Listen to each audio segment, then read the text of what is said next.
하박국서 1장 2절로부터 4절 말씀입니다. 살려달라고 부르짖어도 듣지 않으시고 폭력이다 하고 외쳐도 구해주지 않으시니 주님 언제까지 그러실 겁니까? 어찌하여 나로 불의를 보게 하십니까? 어찌하여 악을 그대로 보기만 하십니까? 약탈과 폭력에게 제 앞에서 벌어지고 다툼과 시비가 그칠 사이가 없습니다. 율법이 해이하고 공의가 아주 시행되지 못합니다. 악인이 의인을 협박하니 공의가 왜곡되고 말았습니다. 2장 2절로부터 4절입니다. 주님께서 나에게 대답하셨다. 너는 이 묵시를 기록하여라. 판에 똑똑히 새겨서 누구든지 달려가면서도 읽을 수 있게 하여라. 이 묵시는 정한 때가 되어야 이루어진다. 끝이 곧 온다는 것을 말하고 있다. 이것은 공연한 말이 아니니 비록 더디더라도 그때를 기다려라. 반드시 오고야 만다. 늦어지지 않을 것이다. 마음이 한껏 부푼 교만한 자를 보아라. 그는 정직하지 못하다. 그러나 의인은 믿음으로 산다. 아멘. 이 말씀을 통해서 의인은 믿음으로 산다. 그런 제목으로 함께 은혜를 나누고자 합니다. 사람들은 고통을 말하기보다는요, 성공담을 말하기를 좋아합니다. 예를 들면 올림픽에서 금메달을 땄다. 얼마나 좋습니까? 무너진 기업에 들어갔는데 그 기업을 이처럼 크게 성장을 시켰다. 또 여러 모습의 운동 부분에서 아주 두각을 뛰어나는 훌륭한 선수가 되었다. 이런 식으로 성공담 말하기를 좋아합니다. 그런데 신기한 거는요, 성공담을 말할 때에 반드시 지난 과거에 당했던 고통도 함께 말하는 것을 봅니다. 마치 지난날에 당했던 고통이 별이 된 것처럼 자기 인생에 아주 귀중한 참 별 같은 그런 존재처럼 생각하고 감사한 마음으로 고통당했던 것을 분명히 얘기하는 그런 부분이 반드시 있는 것을 봅니다. 이런 이야기를 들으면 결국 사람은 고통을 어떻게 대하느냐에 따라서 성공담을 이야기할 수가 있겠고 또 그렇지 못할 수도 있겠다. 그렇게 생각이 됩니다. 여러분, 그렇지만 우리 신앙인의 성공담은 어떻게 얘기하는 것이 옳을까요? 두말할 것 없이 믿음의 승리를 말하는 것이라고 할 수 있겠습니다. 그런데 하박국 선지자는요, 놀라운 믿음의 승리를 말합니다. 잘 아시는 것처럼 하박국 3장 17절 말씀을 보면요, 무화과 나무에 과일이 없고 포도나무에 열매가 없을지라도 올리브 나무에 딸 것이 없고 밭에서 거두어들인 것이 없을지라도 우리의 양이 없고 외양간에 소가 없을지라도 나는 주님 안에서 즐거워하려다. 나를 구원하신 하나님 안에서 기뻐한다. 기가 막힌 신앙 고백이지요. 우리가 이전에 보던 개동개혁 성경은 주님으로 인해서 기뻐한다. 주님으로 인해서 기뻐한다. 이 이상 믿음의 큰 승리가 세상에 어디가 있겠습니까? 참 귀한 믿음의 승리를 그렇게 말하고 있는데 세상 사람들 같은 아이고 저 사람 다 망했구만. 없고 뭐 있는 게 없잖아. 있는 것은 뭐 주님 안에 있다는 거 그건데 그게 뭐 성공이야? 아마 비웃을 것입니다. 그런데 믿음의 세계에서 본다면 이것처럼 귀한 믿음의 승리가 어디가 있겠습니까? 없고 없는데도 불구하고 주님 안에서 기뻐한다. 이건 큰 믿음의 승리라고 볼 수 있겠고요. 믿음의 성공담이라고 할 수가 있을 것입니다. 그야말로 극심한 고난 가운데서도 믿음으로 그 고난을 이겼기 때문에 이런 고백도 할 수 있는 거지요. 그렇다면 그가 만났던 고난들은 어떤 것이 있겠습니까? 제일 먼저는요, 하나님께 기도를 하는데도 하나님이 응답해 주시지를 않습니다. 1장 2절에 볼 것 같으면 살려달라고 부르짖어도 듣지 않으시고, 여러분, 살려달라고 기도할 정도면 그가 현재 당하는 고난이 얼마나 크냐 그런 말씀입니다. 그렇게 큰 고난 가운데 견딜 수 없어서 하나님 앞에 살려달라고 기도를 합니다. 그런데 하나님께서 들어주시지를 않습니다. 또 어떻습니까? 3절에 볼 것 같으면 어찌하여 나로 부류를 보게 하십니까? 어찌하여 악을 그대로 보기만 하십니까? 이 말씀을 볼 것 같으면 세상에 악이 극심한데 하나님께서 전혀 이런 것에 대해서 심판을 하지 않습니다. 아니 적어도 하나님께서 심판을 좀 해주셔야 그렇지, 악은 결국 망해, 그래도 우리가 믿음을 따라 살아야지, 이런 논리로 우리가 믿음을 선택할 수가 있을 것인데, 도대체 악이 그렇게 관영하는데도 불구하고 하나님이 전혀 모른 척하시고 그대로 당하게만 하신다면 믿음으로 산다는 게 무슨 의의가 있겠습니까? 믿음을 지킨다는 게 무슨 소용이 있겠습니까? 적어도 악에 대해서 하나님께서 심판해 주셔야 그렇지, 우리의 믿음이 정말 귀한 것이지 라고 믿음으로 달려갈 수가 있을 것인데, 이게 뭐 불의가 그대로 드러나고 악행이 그대로 여전히 힘을 얻고 도대체 믿음의 사람들이 오히려 조롱당할 지경이 됐으니 이 얼마나 큰 고통이 있느냐, 그런 말씀입니다. 그렇기 때문에 성경에 보면은 참 훌륭한 믿음의 사람들도 여러 가지 고통을 당했습니다만 하나님께서 기도 응답해 주시지 않는 것, 이게 너무나도 큰 고통이었던 것을 보는 것입니다. 여러분, 다윗도 생각해 보세요. 시편 143편에 볼 것 같으면은 다윗이 얼마나 하나님께 간절하게 기도를 하는지 울부짖으면서 기도한다고 했습니다.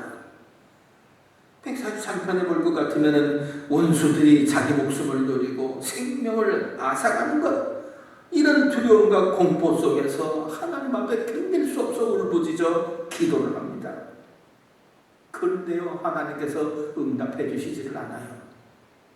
그러니까 7절에 그렇게 말합니다. 주님, 나에게 속히 대답해 주십시오. 숨이 끊어질 지경입니다.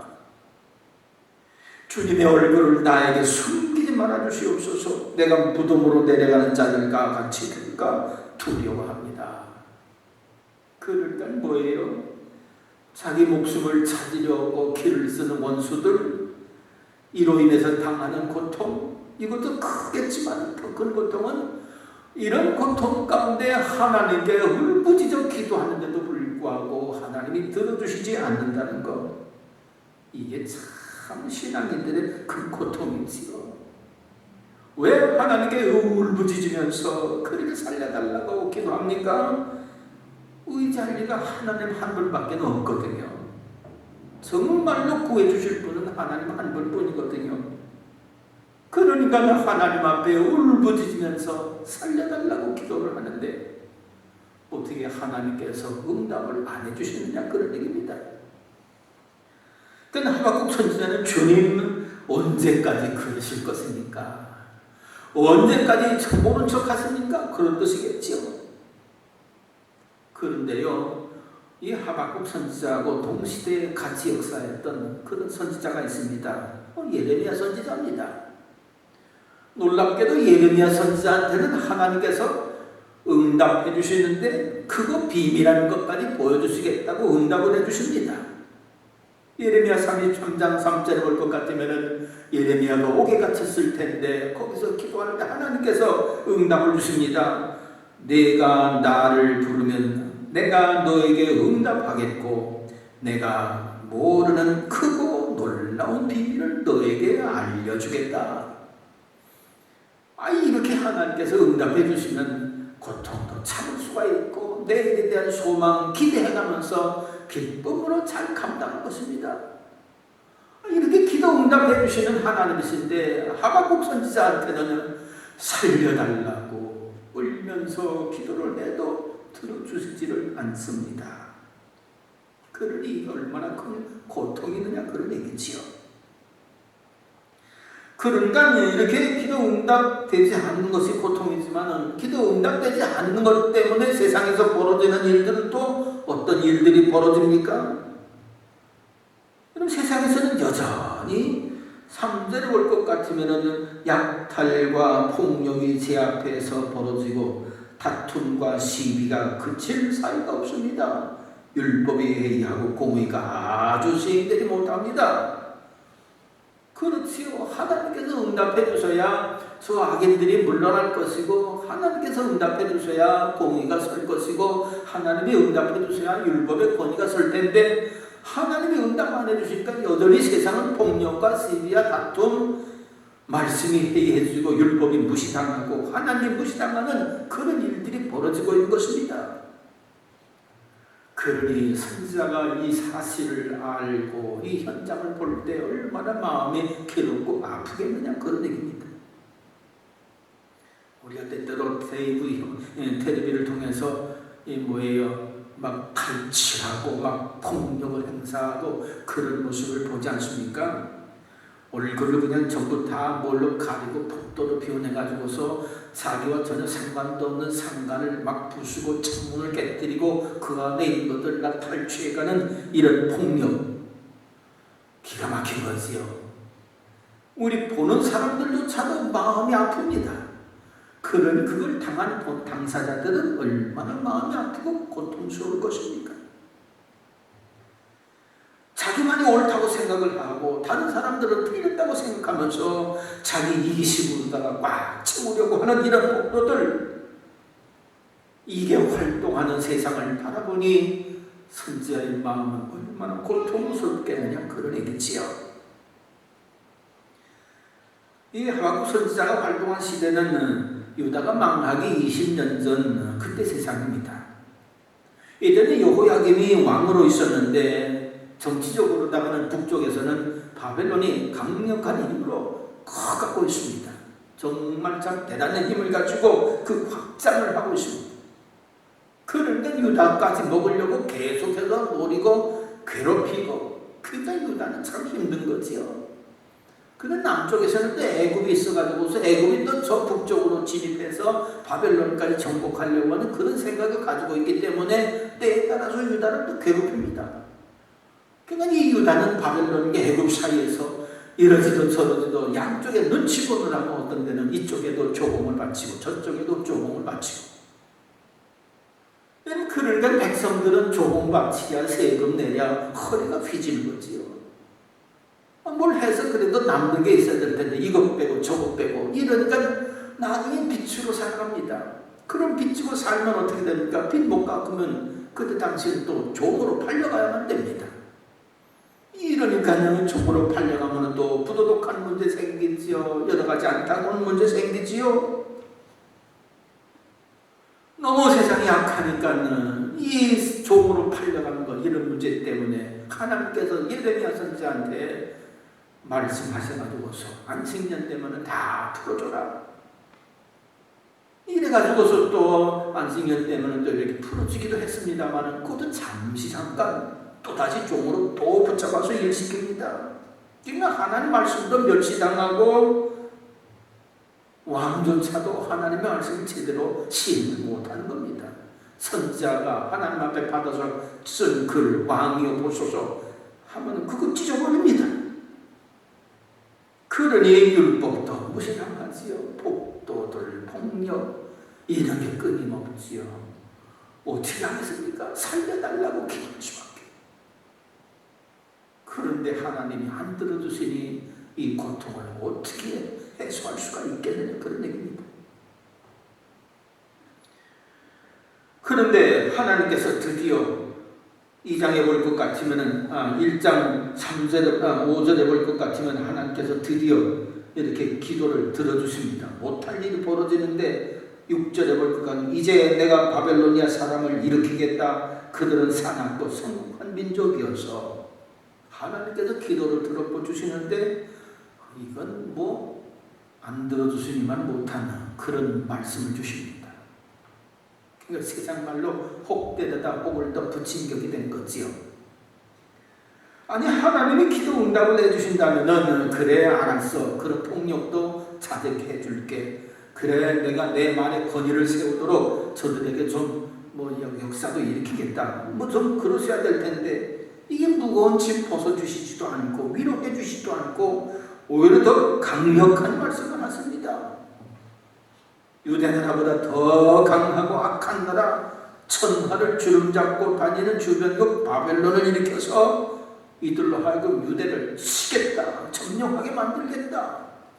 이렇게 응답을 주십니다. 그래서 9절에 보면은 그들은 폭력을 휘두르러 오는데 폭력을 앞세우고 와서 포로를 모래알처럼 많이 사로잡아갈 것이다.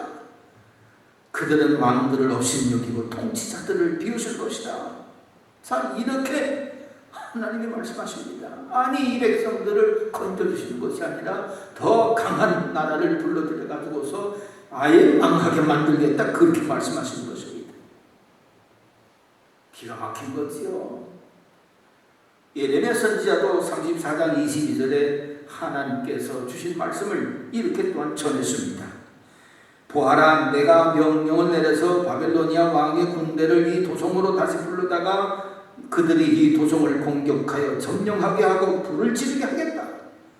내가 유다의 성읍들을 황무지로 만들어서 아무도 살 수 없는 곳으로 만들겠다. 나 주의 말이다. 이거 기막힌 응답 아닙니까? 차라리 응답 안 해주시는 게 낫지 않겠어요? 그러니까 하나님께서 그런 응답을 해주시니까 하박국 선지자가 이제는 견디다 못해서 다시 또 기도를 하는데 원망 섞인 그런 기도를 합니다. 1장 13절에 볼 것 같으면 주님께서는 눈이 맑으심으로 악을 보시고 참지 못하시며 배역을 보고 그냥 계시지 못하는 분입니다. 그런데 어찌하여 배신자들을 보고만 계십니까? 악한 민족이 착한 백성을 삼키어도 조용히만 계십니까? 첫 번째 기도는 하나님 앞에 살려달라는 그런 기도를 했지만 두 번째 기도는 하나님께서 하나님 어찌해서 이렇게 악인들을 더 강하게 만들고 후인들을 더 괴롭히는 그런 일을 하십니까? 하나님 눈이 맑으셔서 바로 보시고 바로 판단하시는 그런 공의의 하나님 아니십니까? 어찌해서 이렇게 심판치 아니하시고 더 고통스럽게 만듭니까? 원망하는 그런 기도를 하박국 선지자가 합니다. 그러자 이런 기도에 하나님께서 응답을 해주시는데 두 번째로 응답을 해주십니다. 바로 핵심적인 말씀으로 2장 4절 말씀입니다.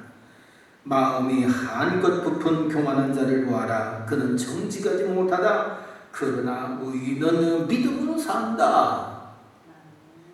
무슨 얘기입니까?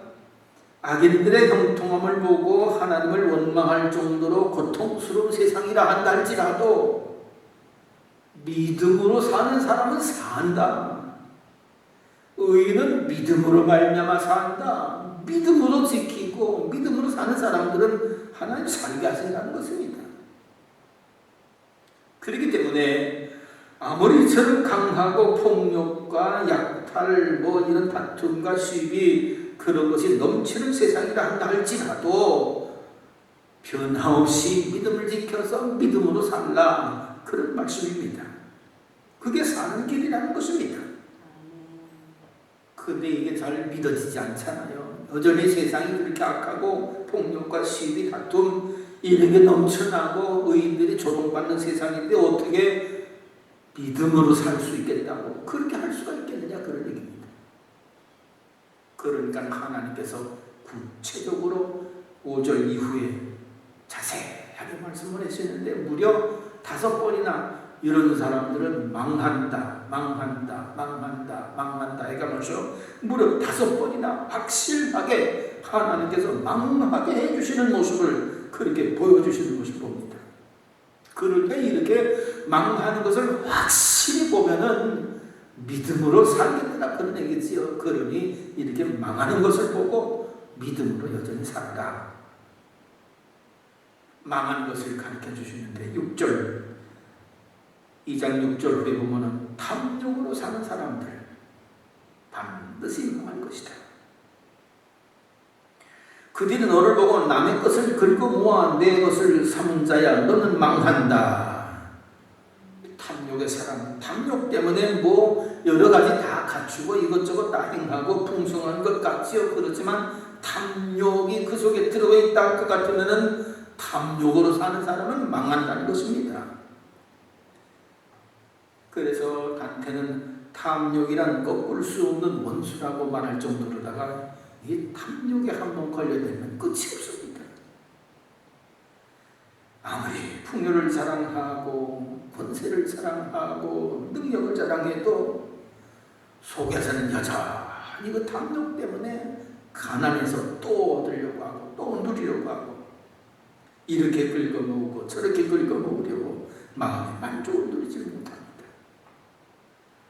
그래서 골로새 3장 5절 6절에 볼 것 같으면 사도 바울은 그러므로 땅에 속한 지체의 일들 곧 음행과 더러움과 정욕과 악한 욕망과 탐욕을 죽이십시오. 탐욕은 우상 숭배입니다. 탐욕 때문에 하나님 순종하지 않고 탐욕 때문에 결국은 하나님의 진노를 받는다. 그런 말씀이죠. 그러니 저 사람들이 아무리 활개치고 능력을 행한다 할지라도 망할 것을 가지고 있기 때문에 그거 자랑하지 말아라. 부러워하지 말아라. 또 9절에 볼 것 같으면 부당한 이익을 가지고 전망 좋은 높은 곳에 큰 집을 짓고 사는 사람들, 이 사람들도 망한다. 유럽에 보면은 큰 성읍들은 주로 높은 곳에다 지어 안전 문제 때문에 그런 것이라고 합니다. 전쟁이 하도 많으니까 높은 곳에 집을 지어야 그런 대로 다 안전하고 공격당하고 잘할 수가 있지요. 그렇지만 여기에 부당한 이익, 불의 이것이 포함되어 있다고 할 것 같으면 망한다는 것입니다. 하나님의 의는 정당함을 주장합니다. 하나님의 의는 진실을 추구합니다. 그렇기 때문에 높은 곳에 집은 혹 짓지 못한다 할지라도 정당하고 진실하게 사는 의인으로 살면 하나님은 그를 살려주신다는 거지요. 또 세 번째로 볼 것 같으면 12절 말씀입니다. 불의로 건축한 성읍은 망한다. 바벨론 사람들이 유다를 침공해서 포로로 잡아가고 온갖 것들 누룩질해서 유다 백성들을 부려가지고 자기들의 성읍을 크다랗게 짓고 자랑하는 그런 권세를 누리지만 거기에 불의가 포함되어 있다고 할 것 같으면 불의의 성읍들은 하나님께서 망하게 하신다는 것입니다. 결국 아무리 강한 바벨론이라 한다 할지라도 메대 사람들한테 다 망하지 않았습니까? 의인은 생명을 존중히 여깁니다. 남의 것이라고 함부로 빼앗거나 다루지 않습니다. 폭력을 사용하지도 않거니와 하나님의 뜻에 순종을 합니다. 예수님은 아무리 권세와 능력이 많았다 할지라도 당신을 잡으러 온 폭도들을 칼과 뭉치로 대항하지 않으셨습니다. 왜냐하면 만민을 구원하시기 위한 십자가를 지시기 위해서 오셨거든요. 그대로 잡혀가셨습니다. 그러나 하나님은 예수 그리스도를 부활케 하시고 지극히 높여 하나님의 보좌 우편에 앉게 하지 않으셨습니까? 불의로 뭔가를 자랑하고 불의로 뭔가를 세우고 불의로 뭔가를 이루는 것 좋아 보이지만 하나님 앞에서는 망할 것이더라 그런 말씀이지. 또한 15절에 볼 것 같으면 부도덕함으로 자신들의 힘을 과시하는 사람들 다 망한다. 정욕에 사로잡혀서 약한 자를 술 취하게 만들고는 성적 범죄를 짓는 자들 다 망할 것이다. 압살롬 그래서 망하지 않았습니까? 의인은 정결함입니다. 겸손함입니다. 자기를 과시하지 않습니다. 그러니까 예수님 겸손하셔서 하나님의 신분임에도 불구하고 사람의 몸을 입으시고요. 하늘 보좌를 버리시고요. 말구 위에 오셨습니다. 그러니까 하나님은 저를 지극히 높여주시는 영생을 우리 모두와 함께 누리려고 허락하지 않으셨습니까? 또 다섯 번째로 19절입니다. 우상 숭배자는 결단코 하나님께서 망하게 하신다는 것입니다. 나무도로 깨어나라 하며 말 못하는 돌도로 일어나라 하는 자야 너는 망한다. 그것이 너를 가르치느냐? 기껏 은으로 입힌 것일 뿐 그 안에 생기라고 하는 전혀 없는 것이 아니냐? 우상 금으로 입히고 은으로 입히고 기가 막히게 부유한 것으로 산 세팅을 해놨습니다. 그러나 아무리 금과 은 다이아몬드로 그 위에 웅장하게 포장을 했다 할지라도 그것은 전혀 생명이 없습니다. 능력도 없습니다. 그러나 하나님은 아무런 치장도 하지 않고 그저 십자가뿐입니다마는 상징적인 것입니다마는 그 하나님은 창조주시고 전능자십니다. 우상과 비교할 수가 없습니다. 이래서 우상 숭배는 하나님보다 우상을 더 위에 두는 것이기 때문에 하나님이 아주 싫어하는 것이고, 아무리 풍성을 자랑하고 힘을 자랑하고 높은 것을 자랑한다 할지라도 결국은 하나님의 심판을 받게 되어 있는 것입니다. 4세기의 교부로 로마 장군의 아들에서 신앙으로 변한 요한 크리스토툼에 대한 이야기가 있습니다. 그가 로마 황제의 신성을 부정하고 오직 예수 그리스도만을 주님이라고 고백합니다. 그러자 로마 황제가 그를 잡아다가 신문을 합니다. 내 주장 계속하면은 너를 너의 집에서 추방해버리겠다. 그러니까 그리스도톰이 황제님, 그것은 불가능합니다. 하나님이 지으신 모든 세상이 내 아버지의 집이니 나를 어디로 추방해도 어디든 다 내 집입니다. 황제가 화가 나가지고서 너의 전 재산을 몰수해버리겠다. 그러니까 또 황제여, 그것도 불가능합니다.